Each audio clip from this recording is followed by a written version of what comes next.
Assalamualaikum warahmatullahi wabarakatuh. Waalaikumsalam warahmatullahi wabarakatuh. Saya perkenalkan dulu, perkenalkan namanya dan dari Pak. Oke, terima kasih. Nama saya Ahmad Toga. Saya salah satu anru pramuka peduli di Kabupaten Banteng, sekaligus sebagai pembina pramuka di Pangkalan SMP Negeri Banteng. Mungkin dari awal dulu ya, Kak.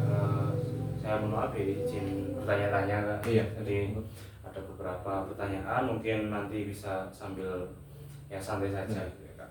Oke. Untuk yang pertama mengenai penegak pramuka, Kak. Kebetulan kan Kak dari Kuaran juga, Iya. Kuaran juga. Jadi saya ingin tanya mengenai apa itu SKU dan SKK.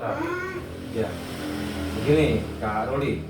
SKU adalah syarat kecakapan umum lah. Syarat kecakapan umum ini adalah salah satu standar untuk mengembangkan kepribadian dan keterampilan daripada adik-adik penggalang, kemudian adik-adik di penegak maupun adik-adik di anak-anak di siaga seperti itu. Jadi itu untuk SKU-nya di siaga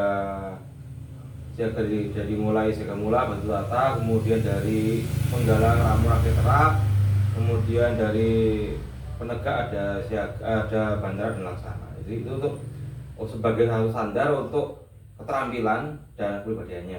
Sedangkan SKK adalah syarat kecakapan khusus bagi adik-adik atau anak-anak yang memiliki keterampilan khusus yang ingin dikembangkan lebih jauh seperti itu.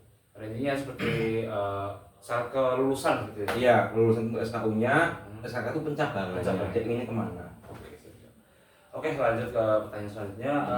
Misal apabila nih peserta tidak memenuhi atau tidak lulus syarat SKU dan SKK-nya nih, apakah akan tetap lolos atau mungkin ada kebijakan lain?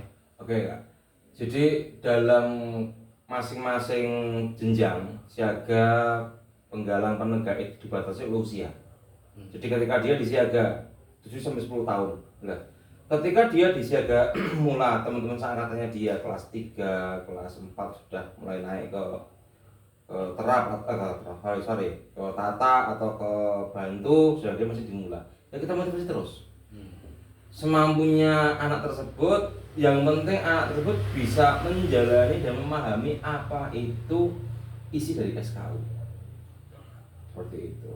Contoh terkait dengan SKU di siaga ada masalah bendera dan lain sebagainya. Mustahil anak-anak akan paham hafal, nggak mungkin. Tetapi setidaknya dia tahu, oh ini loh bendera merah putih.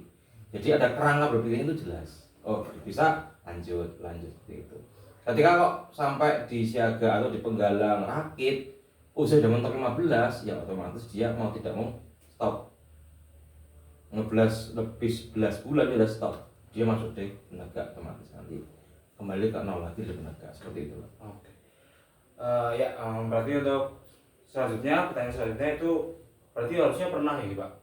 Pernah Kak menguji SKK atau SKU gitu? Sering sekali. iya. Oke. Untuk pertanyaan selanjutnya, bagaimana nih cara atau strategi menguji SKU dan SKK? Oke.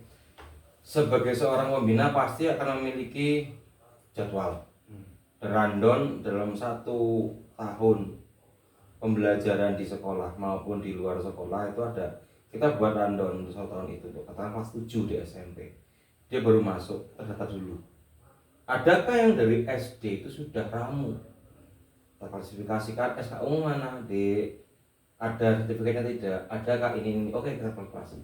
Nah, otomatis mereka akan diuji nanti, diberikan materi untuk pemahaman di pelantik atau pengujian di SKU-nya ramu.